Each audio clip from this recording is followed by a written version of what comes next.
So, what is going on with my broken Volkswagen Passat? Uh, the plan is simple, it needs to get back on the road. I don't really care about the visual stuff, but it needs to pass technical inspection. So, let's get to work.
I got a new rear beam from a friend's donor car. It's a bit rusty, but it's nothing a new paint job can't fix.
Unfortunately, the door was not the only thing that was damaged. B-pillar also was bent. I did some straightening off camera because it was way too stressful of a job. It's better, now I can at least fit the new door, but it still needs some work, but it's good for now. I also took the car out for a test drive and it's so much better than before. It's no longer a struggle to keep the car going straight down the road, and that's all because of that new rear beam.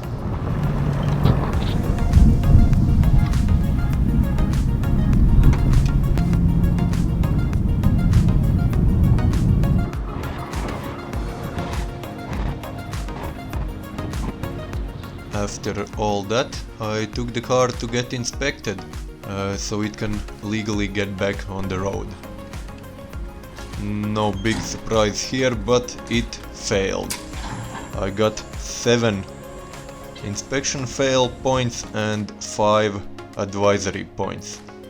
They give you 30 days to fix all the failed items, and then you need to repeat the inspection. If all is good, then you can legally be on the road. I'll go over all the failures in the next video and fix them. Leave a like, drop a comment, so I know you wanna see part 2 of this Passat revival.